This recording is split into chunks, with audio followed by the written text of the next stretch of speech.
Hey guys, I hope you all are doing well. I am Iram Jahan and welcome back to our channel Jahan Education Zone. So today we are going to solve exercise 12.3. Chapter name is Congruence of Triangles and the author of this book is Dr. Sudhir Kumar Pundir. So what are you waiting for? Let's get started. और question number first is यहाँ पर हमें एक figure दिया गया है और यहाँ पर बताया कि ए डी सी बी के बराबर है और ए बी सी डी के बराबर है और ई एफ यहाँ पर बी डी को बाइसेक्ट कर रहा है पॉइंट जी पर और यहाँ हमें प्रूव करना है कि जी ई एफ का मिड पॉइंट है। यहाँ पर हमें बताया गया कि ए डी सी बी के बराबर है, ए डी ये है और यहाँ पर ये सी बी है, ये दोनों आपस में बराबर हैं और ये भी बताया गया कि ए बी सी डी के बराबर है। तो ए बी यहाँ पर ये है और सी डी ये है, ये दोनों साइड्स बिल्कुल बराबर हैं और यहाँ पर ये भी बताया गया है कि ई एफ बाइसेक्ट कर रहा है बी डी को पॉइंट जी पर। तो ई एफ ये लाइन है, ये बी डी को दो इक्वल पार्ट्स में डिवाइड कर रही है, बी डी बाइसेक्ट हो रहा है तो यहाँ पर ये बी डी क्या हो जाएगा डी जी और जी बी के बराबर। ओके, और यहाँ पर हमें ये प्रूव करना है कि G is the mid point of E F, मतलब इस ई एफ का मिड पॉइंट जी है। तो अगर ये इसका मिड पॉइंट है तब यहाँ पर ई जी जी एफ के बराबर होगा। तो यहाँ पर हमें क्या प्रूव करना है कि ई जी जी एफ के बराबर है। ओके, अब इसका हमें प्रूफ नोट करना है। तो यहाँ पर अगर हमें ये प्रूव करना है कि ई जी जी एफ के बराबर है और ये बाइसेक्ट हो रहा है तब हमें यहाँ पर दो ट्राइंगल्स को कॉन्ग्रुएंट प्रूव करना होगा। तो यहाँ पर हमारे पास दो इस तरीके के ट्राइंगल्स हैं जिसमें ई जी और जी एफ है। पहला ट्राइंगल हमारे पास है डी जी ई और दूसरा है एफ जी बी और इसका आप जो कुछ भी नाम नोट करना चाहें कर सकते हैं। यहाँ पर मैं नोट कर देती हूँ इन, और ट्राइंगल हमारे पास है D G E. Okay, and triangle दूसरा हमारे पास हो जाएगा लेट सपोज जी एफ बी। ओके, इसे हम नोट कर सकते हैं जी एफ बी। अब अगर इन दोनों ही ट्राइंगल्स को हमें कॉन्ग्रुएंट प्रूव करना है तो यहाँ पर हमें कुछ साइड या फिर एंगल्स में बराबर प्रूव करना होगा। ओके, तो यहाँ पर सबसे पहले हमें पता है कि डी जी जी बी के बराबर है और ये इन्फॉर्मेशन हमें क्वेश्चन में दी गई थी जिसमें बताया गया था ई एफ बी डी को बाइसेक्ट कर रहा है, दो इक्वल पार्ट्स में डिवाइड कर रहा है। ओके, तो यहाँ पर हम लिख सकते हैं डी जी, क्योंकि यहाँ पर डी जी ई ट्राइंगल है और इक्वल किसके बराबर है जी बी के बराबर, जो कि जी एफ बी में है। तो यहाँ पर हम लिख सकते हैं जी बी और कंडीशन भी नोट कर सकते हैं कि ऐसा क्यों है, ये हमें बताया गया है क्वेश्चन में ही, क्योंकि यहाँ पर ई जी और जी एफ ये तो बराबर प्रूफ करना ही है। तो यहाँ पर हमारे पास साइड क्या बची बी एफ और डी ई, और ये भी आपस में बराबर होगी क्योंकि ए बी और डी सी बिल्कुल बराबर है। ओके, तो अगर यहाँ पर ई सी और ए एफ बराबर है तब यहाँ पर एफ बी डी ई के बराबर होगा। ओके, तो यहाँ पर हम लिख सकते हैं डी ई पहले, क्योंकि पहले यही ट्राइंगल हमारे पास है। तो ये हो जाएगा D E is equal to, और दूसरे ट्राइंगल में हमारे पास क्या है एफ बी, तो ये हो जाएगा एफ बी या फिर बी एफ। ओके, और ये भी हमें क्वेश्चन में बताया गया है। अब इसके बाद हमारे पास तीसरी साइड हमें प्रूव करना है, तो अब एंगल चेक करना होगा कि कोई एंगल यहाँ पर बराबर है या फिर नहीं। तो यहाँ पर भी एंगल जी है इस ट्राइंगल में और इस ट्राइंगल में भी एंगल जी है। यहाँ पर हम नोट कर सकते हैं डी जी ई एंगल, और ये किसके बराबर होगा एफ जी बी के बराबर, और आप इसका जो कुछ भी नाम नोट करना चाहें कर सकते हैं। और ये दोनों एंगल्स बराबर क्यों हैं, क्योंकि ये वर्टिकली ऑपोजिट एंगल्स हैं। ओके, और या फिर कॉमन है, आप इस तरीके से भी लिख सकते हैं। अब यहाँ पर दो साइड और एक एंगल बिल्कुल बराबर आया, जिससे ये प्रूव हो रहा है कि दोनों ट्राइंगल्स कॉन्ग्रुएंट हैं। यहाँ पर हम नोट कर सकते हैं therefore triangle D G E is congruent to triangle G F B. क्योंकि यहाँ पर ये दोनों ट्राइंगल्स कॉन्ग्रुएंट प्रूव हो गए तो इससे पता चल रहा है कि बचे हुए साइड्स और बचे हुए एंगल्स भी यहाँ पर बराबर हो जाएंगे। तो यहाँ पर कौन सी साइड बची थी ई जी और जी एफ, तो यहाँ पर हम लिख सकते हैं E G is equal to G F, और ये कैसे बराबर हो गया बाय CP/CT। ओके, और अगर यहाँ पर EG/GF के बराबर है तो इसका मतलब G इसका मिड पॉइंट है। मिड पॉइंट मतलब बीच का पॉइंट है, जिसकी वजह से ये दो इक्वल पार्ट्स में डिवाइड हो रहा है। ओके, यहाँ पर हम देयरफॉर का साइन बना सकते हैं और स्टेटमेंट नोट कर सकते हैं G is the mid point of EF, और यही हमें यहाँ पर प्रूव करना था। ये प्रूव हो गया। Next is question number 2। अब यहाँ पर हमें प्रूव करना है कि इक्विलैटरल ट्राइंगल्स के मीडियन कॉन्ग्रुएंट हैं। ओके, तो लेट अस अज्यूम यहाँ पर ये एक इक्विलैटरल ट्राइंगल है जिसका नाम है ABC। अब यहाँ से हमें क्या बनाना है? मीडियंस। मीडियन का मतलब एक ऐसी लाइन होती है जो एक पर्टिकुलर पॉइंट से एक साइड पर होती है और उस साइड को वो दो इक्वल पार्ट्स में डिवाइड करती है। जैसे यहाँ पर पॉइंट A से एक लाइन जा रही है जो कि BC साइड को दो इक्वल पार्ट्स में डिवाइड कर रही है, इसे हम क्या बोलेंगे? मीडियन, और इस मीडियन का नाम AD है। ओके, और इसी तरीके से यहाँ पर B से हमें एक मीडियन ड्रॉ करना होगा और इसका भी कुछ नाम अज्यूम करना होगा।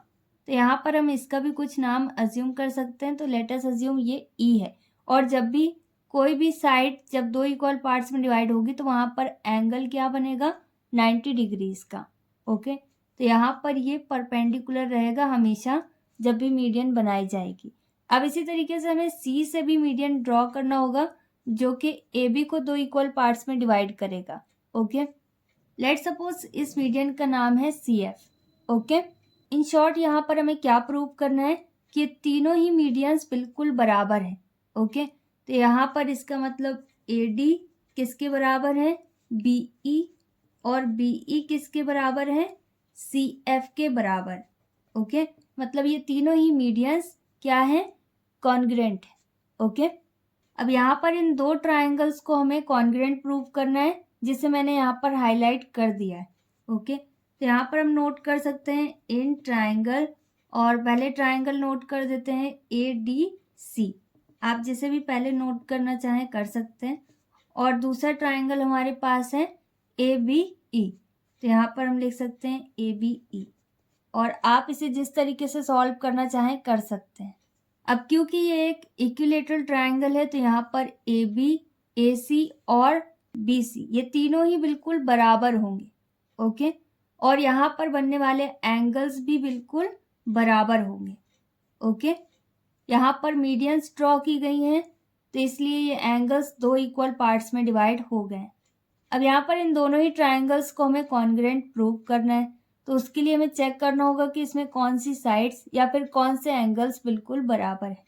यहाँ पर इन दोनों ही ट्राइंगल्स में AB और AC बराबर है क्योंकि ये एक इक्विलैटरल ट्राइंगल है। ओके, तो यहाँ पर पहले हमें AC नोट करना होगा और फिर इसके बाद AB। आपने जिस तरीके से ट्राइंगल नोट करे हैं उसके अकॉर्डिंग आप वैल्यू पुट करना। ओके, तो पहले यहाँ पर क्या आ जाएगा? AC, और फिर इसके बाद AB, और ये दोनों बराबर क्यों है ये इन्फॉर्मेशन हमें क्वेश्चन में दी गई है। इसके बाद यहाँ पर एंगल A और इस वाले ट्राइंगल में एंगल C ये दोनों बिल्कुल बराबर है। ओके, क्योंकि यहाँ पर बनने वाले सभी एंगल्स बिल्कुल बराबर होंगे। तो यहाँ पर एंगल A पूरा है इस ट्राइंगल में जिसका नाम है ABE, और इस ट्राइंगल में एंगल C पूरा है जिसका नाम है ADC। तो यहाँ पर हम लिख सकते हैं angle C is equal to angle A, और ये भी हमें बताया गया है क्वेश्चन की इंफॉर्मेशन के अकॉर्डिंग। ओके, और यहाँ पर अगर आप इसका नाम पूरा लिखना चाहें तो भी करेक्ट है क्योंकि यहाँ पर एंगल C पूरा यूज किया गया है, तो इसे हम डायरेक्ट नोट कर सकते हैं एंगल C और एंगल A इन दोनों को ही। ओके, इसके बाद यहाँ पर एंगल E और एंगल D ये दोनों 90 डिग्रीज के हैं क्योंकि हाफ ऑफ पार्ट इसका इन दोनों ही ट्राइंगल्स में इंक्लूडेड है। ओके, और अगर नहीं समझ में आए तो यहाँ पर आप लिख सकते हैं साइड AE DC के बराबर होगा। ओके, ये आपको देखकर ही समझ में आ रहा होगा कि ये दोनों साइड्स बिल्कुल बराबर होंगी क्योंकि AC इसका पूरा फुल पार्ट है और BC इसका पूरा फुल पार्ट है। तो यहाँ पर ये दो इक्वल पार्ट्स में डिवाइड होगा मीडियन की वजह से। तो यहाँ पर बचा हुआ पार्ट अगर CD है तो इसका बचा हुआ पार्ट AE है, और ये दोनों बिल्कुल बराबर है। ओके, तो यहाँ पर हम अगर साइड शो करना चाहें तो लिख सकते हैं ये ट्राइंगल पहले हमारे पास है ADC, तो यहाँ पर आ जाएगा DC किसके बराबर है, AE के बराबर। ओके, दूसरा ट्राइंगल है ABE, तो यहाँ पर हम लिख सकते हैं AE, और ये भी हमें बताया गया है तो यहाँ पर हम लिख सकते हैं गिवन। अब यहाँ पर दो साइड और एक एंगल हमारे पास बराबर आया, जिससे ये प्रूव हो रहा है कि दोनों ही ट्राइंगल्स कॉन्ग्रुएंट हैं। ओके, तो यहाँ पर हम नोट कर सकते हैं देयरफॉर ट्राइंगल, और ट्राइंगल का नाम है ADC is congruent to triangle ABE। अब क्योंकि ये दोनों बिल्कुल बराबर हैं शेप और साइज में, तो इनके बचे हुए पार्ट्स भी बिल्कुल बराबर हो जाएंगे, चाहे वो एंगल्स हों या फिर साइड्स हों। यहाँ पर कौन सी साइड बची, AD और BE, तो यहाँ पर हम लिख सकते हैं AD is equal to BE। ये भी बिल्कुल बराबर हो जाएगा, और कैसे बराबर होगा, बाय CP/CT। CP/CT का फुल फॉर्म आपको पता है, corresponding parts of congruent triangles हमेशा बराबर होते हैं। ओके, जो कुछ भी हमें प्रूव करना है उसका हाफ पार्ट हमारे पास आ गया, लेकिन अभी भी हाफ पार्ट बाकी है, तो यहाँ पर इसे हमें इक्वेशन अज्यूम करना होगा। तो लेट अस अज्यूम ये इक्वेशन नंबर फर्स्ट है। अब इसके आगे हम प्रूव करेंगे कि BE CF के बराबर है। दो साइड जब बराबर होंगी तभी हम इसे आगे प्रूव कर सकते हैं। ओके, तो यहाँ पर हमें दो ऐसे ट्राइंगल्स लेने हैं जिसमें BE और CF हो। तो यहाँ पर हम ट्राइंगल ABE के साथ अब ट्राइंगल ACF लेंगे, और इन दोनों को ही हमें कॉन्ग्रुएंट प्रूव करना होगा, और इसके बाद इसके बचे हुए पार्ट्स भी बिल्कुल बराबर होंगे, जिससे जो हमें प्रूव करने को बोला गया है वो प्रूव हो जाएगा। यहाँ पर हम नोट कर सकते हैं इन ट्राइंगल ABE एंड दूसरा ट्राइंगल हमारे पास है ACF। यहाँ पर भी इन दोनों ही ट्राइंगल्स में हमें चेक करना है कि कौन से एंगल्स या फिर कौन सी साइड्स बिल्कुल बराबर है। यहाँ पर हमें दिखाई दे रहा है कि AE AF के बराबर है। ओके, क्योंकि ये AB का हाफ पार्ट है और ये AC का हाफ पार्ट है, और AB AC ये दोनों बिल्कुल बराबर हैं, तो इनके हाफ पार्ट्स भी बिल्कुल बराबर होंगे। तो यहाँ पर हम पहले नोट कर सकते हैं AE, और किसके बराबर है ये, AF के बराबर। ओके, और यहाँ पर हम लिख सकते हैं since BE and CF are medians, और अगर आप यहाँ पर गिवन नोट कर दें तब भी करेक्ट है। अब इसके बाद यहाँ पर और क्या मैच कर रहा है, AB और AC, तो यहाँ पर हम लिख सकते हैं AB is equal to AC, और ये भी हमें बताया गया है। ओके, अब यहाँ पर तीसरी साइड है BE और CF, और ये दोनों हमें बराबर प्रूव करनी है। तो अब यहाँ पर हमें एंगल चेक करना होगा कि कोई एंगल यहाँ पर बराबर है या फिर नहीं। यहाँ पर एंगल F एंगल E के बराबर रहेगा, तो अगर आप यहाँ पर लिखना चाहें एंगल F बराबर एंगल E तो भी करेक्ट है, और यहाँ पर एंगल A कॉमन है तो इसे भी हम शो कर सकते हैं। तो यहाँ पर हम नोट कर सकते हैं एंगल BAE, तो यहाँ पर हम लिख सकते हैं BAE। इसी तरीके से दूसरा एंगल हमारे पास क्या आ जाएगा, CAF, तो यहाँ पर हम लिख सकते हैं एंगल CAF। ओके, और ये क्या है, ये कॉमन एंगल है। यहाँ पर मैंने इस डायग्राम को हाईलाइट इसलिए किया है ताकि आपको अच्छे से समझ में आ जाए, लेकिन आपको इसमें कलर्स का यूज़ नहीं करना है, आपको इसे सिर्फ पेन से या फिर पेंसिल से ड्रॉ करना है। ओके, पेंसिल से ड्रॉ कीजिएगा, ज़्यादा सही रहेगा। अब यहाँ पर दो साइड और एक एंगल बिल्कुल बराबर है, जिससे प्रूव हो रहा है कि दोनों ही ट्राइंगल्स कॉन्ग्रुएंट हैं। तो यहाँ पर हम नोट कर सकते हैं देयरफॉर ट्राइंगल ABE ये किसके बराबर है, ट्राइंगल ACF के बराबर, मतलब ये दोनों बिल्कुल सेम है। तो यहाँ पर इसके बचे हुए पार्ट्स भी बिल्कुल बराबर हो जाएंगे। ओके, तो यहाँ पर क्या बचा, इसकी साइड BE और CF ये दोनों भी बिल्कुल बराबर हो जाएंगी। यहाँ पर हम लिख सकते हैं BE is equal to CF, और यहाँ पर हम इसे इक्वेशन नंबर सेकंड अज्यूम कर सकते हैं, और ये कैसे आया इसकी कंडीशन भी नोट कर सकते हैं बाय CP/CT। यहाँ पर हमें क्या प्रूव करना है कि AD BE के बराबर है और CF के बराबर है। ओके, मतलब ये तीनों बिल्कुल बराबर है। तो यहाँ पर इक्वेशन फर्स्ट और इक्वेशन सेकंड से ये प्रूव हो रहा है कि ये सभी आपस में बराबर हैं, क्योंकि BE AD के भी बराबर है और BE CF के भी बराबर है। अगर BE 2 है तो AD कितना होगा 2, और अगर BE यहाँ पर 2 है तो CF भी यहाँ पर 2 है, तो इसका मतलब सभी आपस में बराबर हैं। यहाँ पर हम नोट कर सकते हैं from equation first and second, और इक्वेशन फर्स्ट और सेकंड से हमें क्या पता चल रहा है कि AD BE के बराबर है और BE CF के बराबर है। इसका मतलब ये सभी आपस में बराबर है। यहाँ पर हम स्टेटमेंट नोट कर सकते हैं therefore the medians of an equilateral triangle are congruent, और यहाँ पर हमें यही प्रूव करना था और ये प्रूव हो गया। Next is question number 3। अब यहाँ पर बताया गया कि ABCD एक क्वाड्रिलेटरल है और यहाँ पर कोई पॉइंट O है, ABCD के बराबर है, OA OD के बराबर है और OB OC के बराबर है। तो यहाँ पर हमें प्रूव करना है कि BC is parallel to AD। Quadrilateral क्या होता है? एक 4 साइडेड फिगर होता है। तो यहाँ पर लेट सपोज ये एक क्वाड्रिलेटरल है जिसका नाम है ABCD, और ये हमें क्वेश्चन में ही बताया गया है। अब यहाँ पर कोई पॉइंट O है तो लेट अस अज्यूम ये पॉइंट O है, और यहाँ पर बताया गया कि ABCD के बराबर है। AB ये है और CD ये है, ये दोनों बिल्कुल बराबर है। और ये भी बताया गया कि OA OD के बराबर है, तो OA यहाँ पर जितना है उतना ही यहाँ पर OD है। ओके, इसी तरीके से OB OC के बराबर है, तो OB जितना है उतना ही OC है। यहाँ पर हम मार्क भी बना सकते हैं कि OA OD के बराबर है और OB OC के बराबर है। ओके, और यहाँ पर BC AD के पैरेलल है, ये हमें प्रूव करना है। कोई भी वैल्यू अगर हम पैरेलल प्रूव करने वाले हैं तो यहाँ पर हमें चेक करना होगा कि कोई लाइन ऐसी होनी चाहिए जो कि ट्रांसवर्सल के फॉर्म में हो। तो यहाँ पर BC और AD इनको ज्वाइन करने वाली एक लाइन है जिसका नाम है BD, और ये एक ट्रांसवर्सल है। ओके, और इसी तरीके से यहाँ पर AC भी है, ये भी एक ट्रांसवर्सल है। तो यहाँ पर अगर इसके ऑल्टरनेट इंटीरियर एंगल्स बिल्कुल बराबर आ गए, इससे ये प्रूव हो जाएगा कि AD BC के पैरेलल है। ओके, अब यहाँ पर क्वेश्चन में दी गई इंफॉर्मेशन के अकॉर्डिंग ऐसे 2 ट्राइंगल्स हमें लेने हैं जिससे हम ये प्रूव कर सकें कि AD BC के पैरेलल है या फिर BC AD के पैरेलल है। अब यहाँ पर हम डायरेक्टली नहीं प्रूव कर सकते कि BC AD के पैरेलल है। यहाँ पर सबसे पहले हमें प्रूव करना होगा कि ABCD के पैरेलल है। ओके, तो अगर ABCD के पैरेलल है तब यहाँ पर हमें कौन सी लाइंस का यूज करना है? AC और BD दोनों ही।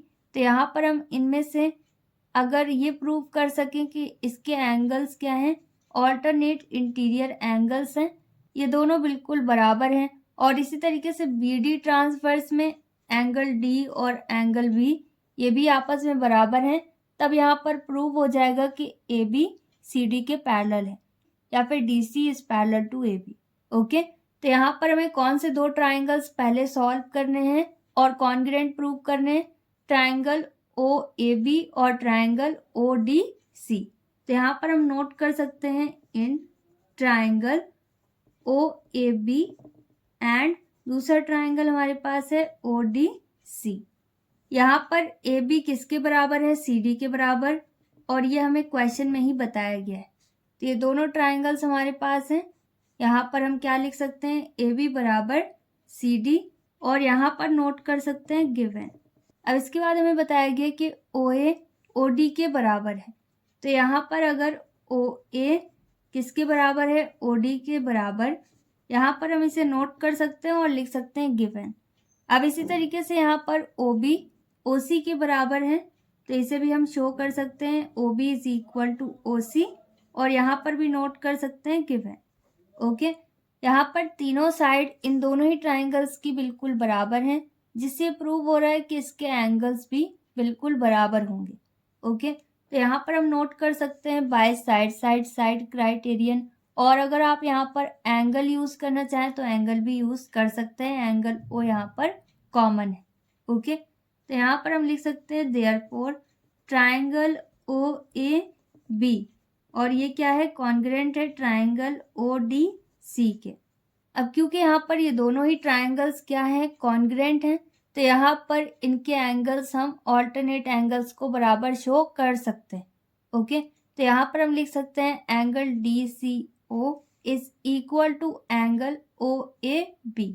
तो पहले हम लिख सकते हैं एंगल OAB और ये किसके बराबर होगा, एंगल DCO के। ओके, या ODC, जो कुछ भी आप नोट करना चाहें कर सकते हैं। और यहाँ पर ये कैसे बराबर हुआ, बाय CPCT। और इसी तरीके से यहाँ पर एंगल CDO किसके बराबर होगा, OBA के बराबर। तो यहाँ पर हम लिख सकते हैं पहले angle OBA is equal to किसके बराबर होगा, ODC के बराबर। अब यहाँ पर क्योंकि दोनों एंगल्स बिल्कुल बराबर हैं और ये एंगल्स कैसे हैं, ऑल्टरनेट इंटीरियर एंगल्स, तो यहाँ पर हम लिख सकते हैं since alternate interior angles are equal. तो यहाँ पर इसकी वजह से क्या प्रूव हो रहा है कि AB DC के पैरेलल है। ओके, तो यहाँ पर हम लिख सकते हैं AB is parallel to DC। यहाँ पर BC भी फिर AD के पैरेलल होगा क्योंकि यहाँ पर ये ट्रांसवर्सल है और एंगल भी यहाँ पर D के बराबर है और इसी तरीके से CA के बराबर है। ओके, जिससे प्रूव हो रहा है कि ये ऑल्टरनेट एंगल्स हैं जो कि बराबर हैं और BC AD के पैरेलल है। तो यहाँ पर हम लिख सकते हैं therefore BC is parallel to AD। Okay, क्योंकि यहाँ पर आमने सामने वाली साइड्स पैरेलल हैं तो इससे प्रूव हो रहा है कि ये डायग्राम कौन सा है, पैरेललोग्राम। यहाँ पर हम नोट कर सकते हैं ABCD is a parallelogram. Okay, और यहाँ पर हमें यही प्रूव करना था, ये प्रूव हो गया। Next is question number 4। अब यहाँ पर हमें एक फिगर दिया गया है और इन्फॉर्मेशन दी गई है कि AD BC के बराबर है और AC BD के बराबर है। तो यहाँ पर हमें प्रूव करना है कि एंगल ADC एंगल BCD के बराबर है। यहाँ पर एंगल ADC किधर है, एंगल ADC ये वाला एंगल D है और एंगल BCD और एंगल BCD ये वाला एंगल C है। ओके, ये दोनों एंगल्स बिल्कुल बराबर हैं, ये हमें प्रूव करना है। तो यहाँ पर हमें ऐसे दो ट्रायंगल लेने होंगे जिसमें ये दोनों बराबर प्रूव हो सके। तो यहाँ पर हमारे पास है ट्रायंगल ADC जिसमें ये पूरा एंगल D है और इसी तरीके से ट्रायंगल BCD जिसमें एंगल C पूरा है। ओके, तो अगर हम इसे कॉन्ग्रुएंट प्रूव कर सकें तो यहाँ पर हम एंगल D और C इन दोनों को भी बराबर प्रूव कर सकेंगे। यहाँ पर हम सबसे पहले नोट कर सकते हैं इन ट्रायंगल, और ट्रायंगल हमारे पास है ADC एंड दूसरा ट्रायंगल हमारे पास है BCD। यहाँ पर मैंने ये दोनों ही ट्रायंगल्स को हाईलाइट किया है ताकि ये आपको और अच्छे समझ में आ जाए। इन दोनों ही ट्रायंगल्स में कौन सी साइड या फिर कौन सा एंगल बराबर है जिसकी वजह से हम इसे कॉन्ग्रुएंट प्रूव कर सकते हैं, ये हमें चेक करना होगा। यहाँ पर हमें बताया गया कि AD BC के बराबर है। तो AD कहाँ पर है, AD ये साइड है और BC ये साइड है, ये दोनों बिल्कुल बराबर हैं और एक ट्रायंगल ADC में है और दूसरी साइड ट्रायंगल BCD में है। ओके, तो यहाँ पर हम लिख सकते हैं AD is equal to BC और ये दोनों बराबर क्यों है, ये हमें क्वेश्चन में ही बताया गया है। ओके, और इसके बाद हमें बताया गया है कि AC BD के बराबर है। तो AC किधर है, AC ये वाली साइड है, ये पूरी साइड, और BD ये पूरी साइड है जिसे हम डायगोनल्स बोल सकते हैं और ये दोनों भी बिल्कुल बराबर है। तो यहाँ पर हम लिख सकते हैं AC इक्वल और यहाँ पर क्या आ जाएगा BD, और ये भी हमें क्वेश्चन में ही बताया गया है। तो यहाँ पर हम नोट कर सकते हैं गिवन। अब इसके बाद इसके अलावा कोई और इन्फॉर्मेशन हमारे पास नहीं है। अब यहाँ पर इन दोनों ही ट्रायंगल में हमारे पास कौन सी साइड बची, DC या फिर CD। तो ये दोनों में ही है, इन दोनों ही ट्रायंगल्स में ADC में भी CD है और BCD ट्रायंगल में भी CD है। तो यहाँ पर CD या फिर DC साइड क्या है, कॉमन। यहाँ पर हम नोट कर सकते हैं CD is equal to DC या फिर CD, और ये क्या है, कॉमन साइड है। अब यहाँ पर क्योंकि इन दोनों ही ट्रायंगल्स में तीनों ही साइड बिल्कुल बराबर है जिससे ये प्रूव हो रहा है कि दोनों ही ट्रायंगल्स क्या हैं, कॉन्ग्रुएंट। तो यहाँ पर हम नोट कर सकते हैं बाय SSS कॉन्ग्रुएंसी रूल या फिर क्राइटेरिया। क्या प्रूव हो रहा है कि दोनों ही ट्रायंगल्स कॉन्ग्रुएंट हैं। तो यहाँ पर हम नोट कर सकते हैं therefore triangle ADC is congruent to triangle BCD। Okay, अब क्योंकि ये दोनों बिल्कुल बराबर है शेप और साइज में, तो यहाँ पर इसके बचे हुए पार्ट्स भी बिल्कुल बराबर हो जाएंगे। तो इससे प्रूव हो रहा है कि एंगल डी और एंगल सी भी बिल्कुल बराबर होगा। तो यहाँ पर हम नोट कर सकते हैं angle ADC is equal to angle BCD। और ऐसा क्यों है, तो यहाँ पर हम नोट कर सकते हैं बाय CPCT। और यहाँ पर हमें यही प्रूव करना था, ये प्रूव हो गया। Next is question number 5। अब यहाँ पर टोटल 2 पॉइंट्स है जिन्हें हमें प्रूव करना है, और क्वेश्चन में हमारे पास इंफॉर्मेशन दी गई है, एक फिगर दिया गया है और यहाँ पर बताया गया है कि ABCD ये जो पॉइंट्स है इसको मिलाने पर क्या बन रहा है, पैरेललोग्राम। मतलब ABCD यहाँ पर क्या है, एक पैरेललोग्राम है। और अगर ये पैरेललोग्राम है तो यहाँ पर आमने सामने की साइड्स हमेशा बराबर होंगी। ओके, तो यहाँ पर BC AD के बराबर होगा और ABCD के बराबर होगा। ओके, और अगर ये पैरेललोग्राम है तो यहाँ पर इनके आमने सामने के एंगल्स भी बराबर होंगे। एंगल B एंगल D के बराबर होगा और एंगल A एंगल C के बराबर होगा। ओके, और यहाँ पर और भी इंफॉर्मेशन दी गई है कि ट्राइंगल BXC है और ट्राइंगल AYD है और यहाँ पर BX DY के बराबर है। तो BX किधर है, BX ये है और ये DY के बराबर है, इसके बराबर है। और यहाँ पर बताया गया है CX AY के बराबर है। तो CX ये वाली साइड है, ये किसके बराबर है, AY के बराबर, ये वाली साइड के बराबर।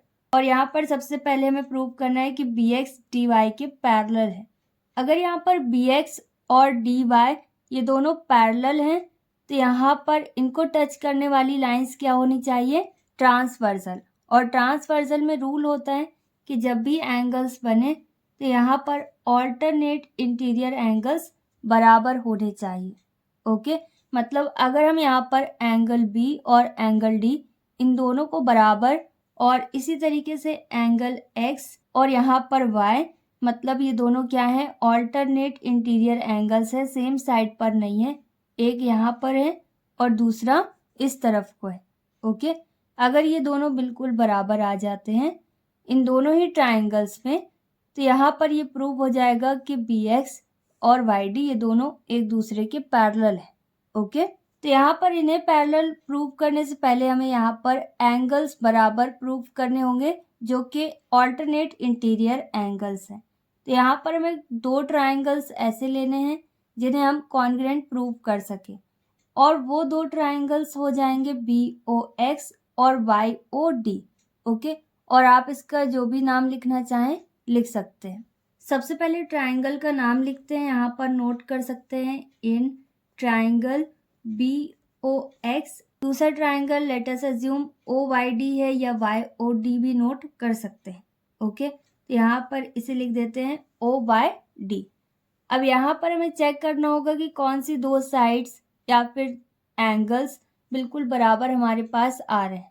यहाँ पर फर्स्ट ट्राइंगल में हमारे पास है BX और यहाँ पर सेकंड ट्राइंगल में हमारे पास है YD, और ये दोनों बराबर हैं, ये हमें क्वेश्चन में ही बताया गया है।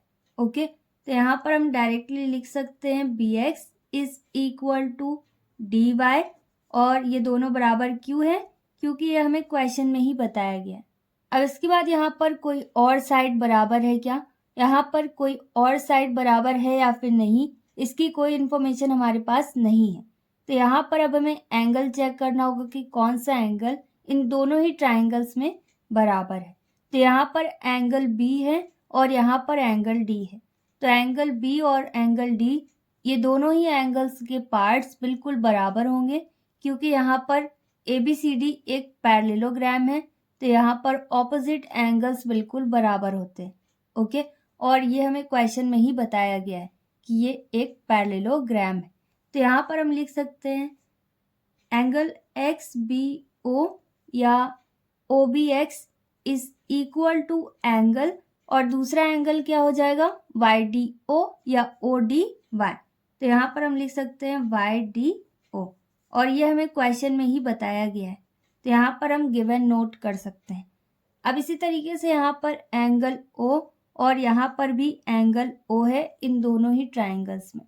ओके, तो ये दोनों क्या है, वर्टिकली ऑपोजिट एंगल्स हैं, या फिर इसे आप कॉमन एंगल भी बोल सकते हैं। तो यहाँ पर क्योंकि ये आमने सामने वाले एंगल्स हैं तो ये क्या हो जाएंगे, वर्टिकली ऑपोजिट एंगल्स। तो यहाँ पर हम नोट कर सकते हैं एंगल एक्स ओ बी या बी ओ एक्स किसके बराबर होगा, एंगल वाई ओ डी के बराबर। तो यहाँ पर हम लिख सकते हैं वाई ओ डी, और आप इसका नाम डी ओ वाई भी नोट कर सकते हैं। और ये क्या है, ये वर्टिकली ऑपोजिट एंगल्स हैं, आमने सामने के एंगल्स हमेशा बराबर होंगे। ओके, तो यहाँ पर दो एंगल्स और एक साइड बिल्कुल बराबर आए, जिससे ये प्रूव हो रहा है कि ये दोनों ही ट्राइंगल्स कॉन्ग्रुएंट हैं। तो यहाँ पर हम नोट कर सकते हैं therefore triangle B O X is congruent to triangle O Y D. और यहाँ पर अगर आप इसकी कंडीशन नोट करना चाहें तो कर सकते हैं, एंगल एंगल साइड। क्योंकि ये दोनों ट्राइंगल्स कॉन्ग्रुएंट हैं तो यहाँ पर इसके बचे हुए पार्ट्स भी बिल्कुल बराबर हो जाएंगे। तो यहाँ पर एंगल एक्स और वाई बचा और ये दोनों एंगल भी बिल्कुल बराबर हो जाएंगे। तो यहाँ पर हम नोट कर सकते हैं angle B X O is equal to angle O Y D. Okay, या डी वाई ओ, ये दोनों भी बिल्कुल बराबर हो गए, मतलब एंगल एक्स और एंगल वाई बराबर हो गए। और किस तरीके से ये बराबर हो रहे हैं, by C P C T. Okay, अब क्योंकि यहाँ पर एंगल बी एंगल डी के बराबर आया और एंगल एक्स भी एंगल वाई के बराबर प्रूव हो गया, तो यहाँ पर इससे ये प्रूव हो रहा है कि दोनों ही लाइंस क्या है, पैरेलल है। तो यहाँ पर हम नोट कर सकते हैं therefore B X is parallel to D Y. Okay, यहाँ पर अगर आप इसकी कंडीशन नोट करना चाहें साइड में तो नोट कर सकते हैं since alternate interior angles are equal therefore bx is parallel to dy। और यहाँ पर हमें यही प्रूव करना था, ये प्रूफ हो गया। Next is second point of question number 5, और यहाँ पर हमें प्रूव करना है कि एक्स वाई और बी डी ये एक दूसरे को बाइसेक्ट कर रहे हैं। ओके, तो यहाँ पर एक्स वाई है और ये बी डी है, ये दोनों एक दूसरे को अगर बाइसेक्ट करेंगे तो ये दोनों ही दो इक्वल पार्ट्स में डिवाइड हो जाएंगे। ओके, एक्स ओ और ओ वाई ये दोनों यहाँ पर बराबर होंगे और ओ बी और ओ डी ये दोनों भी बिल्कुल बराबर होंगे अगर ये यहाँ पर बाइसेक्ट हो रहे हैं, मतलब दो इक्वल पार्ट्स में डिवाइड हो रहे हैं तब। यहाँ पर भी हमें ये दोनों ही ट्राइंगल्स को कॉन्ग्रुएंट प्रूव करना होगा, और अगर ये कॉन्ग्रुएंट प्रूव होते हैं तो इसके बचे हुए पार्ट्स भी बराबर प्रूव हो जाएंगे।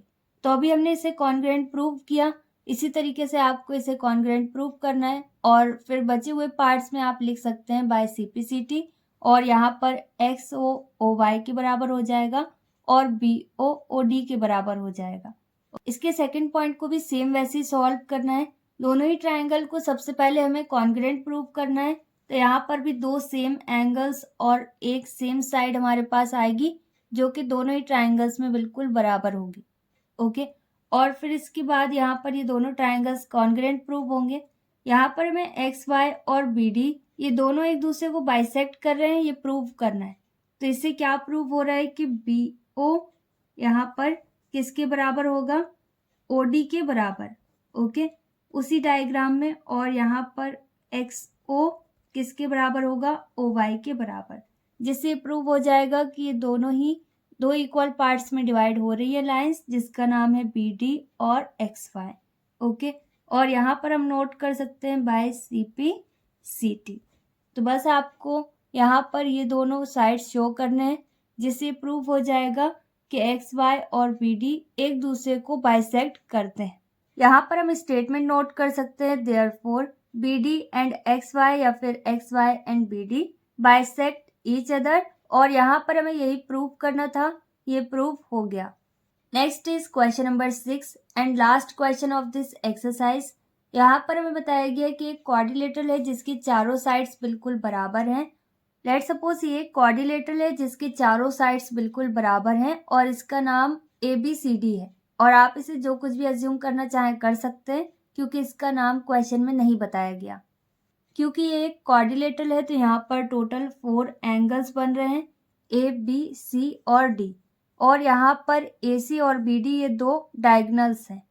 तो यहाँ पर हमें ये प्रूव करना है कि इसकी डायगनल्स ने इसके एंगल्स को दो इक्वल पार्ट्स में डिवाइड किया है।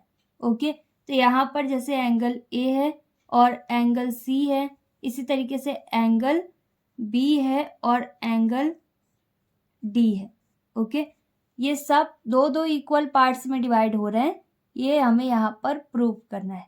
ओके, तो यहाँ पर पहले हमें दो ट्राइंगल्स लेने होंगे और उन्हें कॉन्ग्रुएंट प्रूव करना होगा, और फिर इसके बाद हम यहाँ पर इसके बचे हुए पार्ट्स या फिर बचे हुए एंगल्स को भी बराबर प्रूव कर सकेंगे। यहाँ पर आप कोई भी दो ट्राइंगल्स कॉन्ग्रुएंट प्रूव कर सकते हैं। यहाँ पर मैं ट्राइंगल ADC और ट्राइंगल ABC ये दोनों कॉन्ग्रुएंट प्रूव करूंगी, जिसे मैंने यहाँ पर हाईलाइट किया है। ओके, और आप कोई भी दो ट्राइंगल्स को कॉन्ग्रुएंट प्रूव कर सकते हैं। यहाँ पर हमें सबसे पहले प्रूफ में नोट करना है इन ट्राइंगल, और ट्राइंगल हमारे पास है ADC एंड दूसरा ट्राइंगल हमारे पास है ABC। आप किसी को भी पहले और बाद में नोट कर सकते हैं। अब यहाँ पर हमें साइड्स और एंगल्स चेक करने हैं कि कौन से साइड्स बिल्कुल बराबर है या फिर एंगल्स बिल्कुल बराबर है। क्योंकि ये क्वाड्रिलेटरल है तो यहाँ पर इसके सभी साइड्स बिल्कुल बराबर हैं। AB, BC, CD और DA ये सभी बिल्कुल बराबर है और एंगल्स भी बिल्कुल बराबर है। तो यहाँ पर हम लिख सकते हैं AB किसके बराबर है, CD के बराबर। तो यहाँ पर आ जाएगा CD is equal to AB। Okay, ये दोनों बिल्कुल बराबर है, ये चारों ही साइड बिल्कुल बराबर है, तो आप किसी को भी किसी के बराबर अज्यूम कर सकते हैं। ओके, और ये हमें खुद ही बताया गया है क्वेश्चन में, तो यहाँ पर हम नोट कर सकते हैं गिवन। और इसी तरीके से BC किसके बराबर है, AD के बराबर। तो यहाँ पर हम लिख सकते हैं AD is equal to BC। AD पहले रहेगा और फिर BC बाद में, और यहाँ पर हम नोट कर सकते हैं गिवन। ओके, इसी तरीके से यहाँ पर तीसरी साइड हमारे पास AC है, जो कि इन दोनों ही ट्राइंगल्स में सेम है, कॉमन है। ओके, तो यहाँ पर हम नोट कर सकते हैं AC, और AC क्या है, कॉमन साइड। यहाँ पर side side side criteria apply हो रहा है, और जिससे ये पता चल रहा है ये दोनों ही ट्राइंगल्स कॉन्ग्रुएंट हैं। तो यहाँ पर अगर आप लिखना चाहें by side side side criterion तो आप लिख सकते हैं, या फिर कॉन्ग्रुएंसी रूल भी आप लिख सकते हैं। Therefore triangle ADC is congruent to triangle ABC। और अगर आप क्राइटेरिया नहीं नोट करना चाहें तो भी करेक्ट है। अब क्योंकि ये कॉन्ग्रुएंट है तो इनके एंगल्स भी बिल्कुल बराबर होंगे। यहाँ पर हमें ये प्रूव करना है कि डायगोनल्स से क्या हो रहा है, एंगल्स दो इक्वल पार्ट्स में डिवाइड हो रहे हैं। ओके, तो यहाँ पर हमारे पास क्या आ जाएगा, एंगल A के लिए हम लिख सकते हैं BAC, और किसके बराबर होगा, CAD के बराबर। A दो इक्वल पार्ट्स में डिवाइड हो गया डायगोनल से।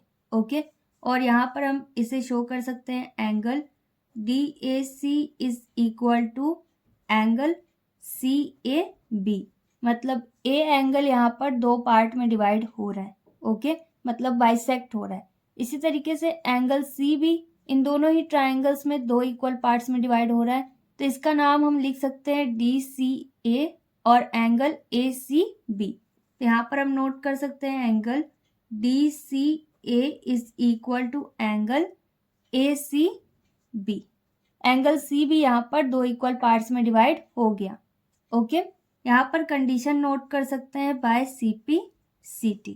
ओके, और यहाँ पर अगर आप AB बराबर AD नोट करना चाहें तो भी करेक्ट है, AD is equal to AB। Okay, अब इसी तरीके से यहाँ पर इसके दो एंगल्स और बचे, एंगल B और एंगल D, तो इसे भी आपको सॉल्व करना होगा। यहाँ पर आपको ट्राइंगल दिखाई दे रहा होगा, इसके लिए एक ट्राइंगल है ADB और दूसरा ट्राइंगल है BDC या CDB। ये दोनों को अगर हम कॉन्ग्रुएंट प्रूव कर दें तो यहाँ पर ये वाली लाइन भी दो इक्वल पार्ट्स में डिवाइड हो जाएगी, जिससे पता चलेगा कि डायगोनल BD से भी B और D दो इक्वल पार्ट्स में डिवाइड हो रहे हैं, जैसे डायगोनल AC से एंगल A और C दो इक्वल पार्ट्स में डिवाइड हो रहे हैं। ओके, क्योंकि यहाँ पर अभी हमारे पास इन दोनों को प्रूव करने पर इसकी कोई क्लियर इन्फॉर्मेशन नहीं आई कि एंगल B, एंगल D ये दोनों दो इक्वल पार्ट्स में डिवाइड हो रहे हैं या फिर नहीं। यहाँ पर आप लिख सकते हैं अगेन, और यहाँ पर आ जाएगा इन ट्राइंगल। और अब हम कौन सा ट्राइंगल लेंगे, ADB और ट्राइंगल CDB, जिसमें यहाँ पर BD डायगोनल है। तो यहाँ पर हम लिख सकते हैं ADB एंड दूसरा ट्राइंगल हमारे पास है CDB, ओके, या DCB, जो कुछ भी आप नोट करना चाहें कर सकते हैं। अब यहाँ पर भी सेम वैसे ही है, AD किसके बराबर हो सकता है, CD के बराबर या फिर BC के बराबर, जिसके भी बराबर आप नोट करना चाहें कर सकते हैं, क्योंकि सभी साइड्स बिल्कुल बराबर हैं। तो यहाँ पर आप लिख सकते हैं AD इज इक्वल टू, और AD किसके बराबर होगा, CD के बराबर, क्योंकि यहाँ पर ये दोनों अलग ट्राइंगल हैं और AD ट्राइंगल ABD का पार्ट है और CD ट्राइंगल CDB का पार्ट है या CBD का पार्ट है, ओके। तो यहाँ पर हम लिख सकते हैं AD is equal to CD, और यहाँ पर ये हमें बताया गया तो लिख सकते हैं गिवन, ओके। इसी तरीके से AB किसके बराबर हो जाएगा, BC के बराबर। तो यहाँ पर हम लिख सकते हैं AB is equal to BC, और ये भी हमें बताया गया है। तो यहाँ पर हम गिवन नोट कर सकते हैं। और तीसरी साइड यहाँ पर कॉमन है जिसका नाम है BD। तो यहाँ पर हम लिख सकते हैं BD और BD के साथ कॉमन, ये इसकी कंडीशन है। यहाँ पर भी तीन साइड्स हमारे पास बिल्कुल बराबर आए दोनों ही ट्राइंगल्स में, जिससे प्रूव हो रहा है कि दोनों ट्राइंगल कॉन्ग्रुएंट हैं। तो यहाँ पर अगर आप कंडीशन नोट करना चाहें बाय SSS क्राइटेरियन तो नोट कर सकते हैं, और डायरेक्टली यहाँ पर आप इसे कॉन्ग्रुएंट शो कर सकते हैं। तो यहाँ पर हम नोट करेंगे therefore triangle ADB is congruent to triangle CDB, okay. अब क्योंकि ये कॉन्ग्रुएंट है तो यहाँ पर इसके बचे हुए पार्ट्स भी बिल्कुल बराबर हो जाएंगे। अब यहाँ पर ट्राइंगल ADB ये है और यहाँ पर D दो इक्वल पार्ट्स में डिवाइड हो रहा है, और इसी तरीके से एंगल B भी दो इक्वल पार्ट्स में डिवाइड हो रहा है। तो यहाँ पर इसका हम नाम लिख सकते हैं angle ADB is equal to angle BDC, क्योंकि ये वाला D इस वाले ट्राइंगल का पार्ट है जिसका नाम है CDB, ओके। तो यहाँ पर हम नोट कर सकते हैं angle ADB is equal to angle CDB। इसी तरीके से हम एंगल B भी शो कर सकते हैं कि ये भी दो इक्वल पार्ट्स में डिवाइड हो रहा है, ओके। यहाँ पर आ जाएगा angle ABD is equal to angle DBC। यहाँ पर हम नोट कर सकते हैं angle ABD is equal to angle DBC, okay. और ये भी कैसे प्रूव हुआ, बाय CPCT, ओके। क्योंकि बचे हुए एंगल्स हो या फिर बची हुई साइड्स हो बिल्कुल बराबर हो जाती हैं अगर दो ट्राइंगल्स कॉन्ग्रुएंट हैं, शेप और साइज में बिल्कुल बराबर है, ओके। यहाँ पर हम स्टेटमेंट भी नोट कर सकते हैं therefore its angles are bisected by the diagonals, okay. तो यहाँ पर हमें यही प्रूव करना था और ये प्रूव हो गया। एक्सरसाइज 12.3 हमारी कंप्लीट हो गई। अगर आपको इसमें कहीं पर कोई भी डाउट है तो वीडियो को रिवाइंड करके देखिए और प्रैक्टिस कीजिए। जितना ज़्यादा आप प्रैक्टिस करेंगे उतने अच्छे से आपको सारी चीज़ें समझ में आएंगी। इसके अलावा भी आपका कोई डाउट या क्वेरी है तो आप मुझे कमेंट सेक्शन में बता सकते हैं। That's all in this video. Will meet in our next video very soon. Till then stay happy, stay tuned, stay connected, take care, bye bye.